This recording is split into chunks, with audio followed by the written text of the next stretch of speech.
वजीफ़ा मालूम कर रहे थे बरकत के हवाले से, हमारे इस्लामी भाई थे, आपने कहा था कि रोज़ी में बरकत का कारोबार तो मैं करता हूँ लेकिन कारोबार में पहले जैसी बरकत नहीं है, कोई वजीफ़ा बता दीजिए। वज़ाइफ तो काफ़ी सारे हैं, काफ़ी सारे वज़ाइफ हैं, इतने वज़ाइफ तो माशाअल्लाह मदनी पंसूरा में से अल्हम्दुलिल्लाह सब आपको बताए जाते हैं।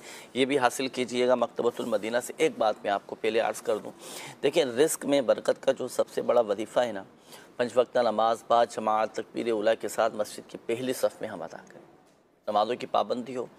अच्छा, अब मैं तरतीबवार चंद वज़ाइफ में आपको अर्ज़ करता हूँ, आप चाहें तो इसी के मुताबिक पढ़ लीजिएगा। नमाज़ फ़जर अदा करें, नमाज़ फ़जर के बाद आप तस्बीह मलाइका पढ़ लिया करें सूरज तुलू होने से पहले नहीं। नमाज़ फ़जर आप अदा करें, उसके बाद 100 मरतबा तस्बीह मलाइका सुब्हानल्लाहि व बिहम्दिही सुब्हानल्लाहिल अज़ीम अस्तग़फिरुल्लाह ये पढ़ लें।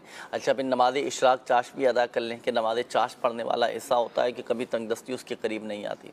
फिर मगरिब के बाद आप चाहें तो सूरह वाक़िया की तिलावत कर लें, तो ये भी तंगदस्ती दूर करने के लिए, घर में कारोबार में रिज़्क़ में बरकत के लिए पढ़ी जाती है। फ़ाका दूर हो जाता है, तंगदस्तियाँ दूर हो जाती हैं, कर्ज़ा उतर जाता है इसकी बरकत से। और ये मुफ्ती अहमद यार ख़ान नईमी रहमतुल्लाह ताला अलैह फरमाते कि हमारे मुजर्रबात में से।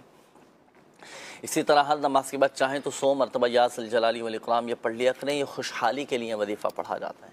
तो ये 4-5 चीज़ें मैंने आपको अर्ज़ की, चाहे तो ये सारी वज़ाइफ पढ़ लें, नहीं तो इन चारों पाँचों में से कोई एक भी वजीफ़ा आप ले लें और आप ये पढ़ना शुरू कर दें, अल्लाह पाक बरकत अता फरमाएगा। अच्छा, अब दूसरी बात ये कि वो असबाब के जिसकी वजह से रिस्क में तंगदस्ती आती है उनसे भी तो बचना ज़रूरी है।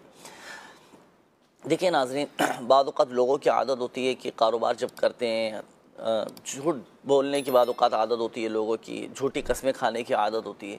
ये झूठ और ये झूठी कस्में जो है ना, ये बरकत को उठा लेती हैं। कसम के बारे में आता है कि कसम माल को अगर से बिकवा देती है लेकिन बरकत उठा लेती है ना। तो ये सच्ची कसम का वबाल है। और जो झूठी कस्में खाए माल बेचने के लिए, माज़अल्लाह सुम्मा माज़अल्लाह, अल्लाह की पनाह, तो फिर तो यूँ समझिए कि बरकत ही चली जाएगी। इन चीज़ों का भी ख्याल रखा जाए दियानतदारी, अमानतदारी के साथ, और बिल्कुल शरई तकाज़ों के मुताबिक अपने काम काज को, कारोबार को लेकर चलें। अल्लाह पाक खैर फरमाएगा। अल्लाह पाक हम सब के कारोबार में, जायज़ कारोबार में बरकत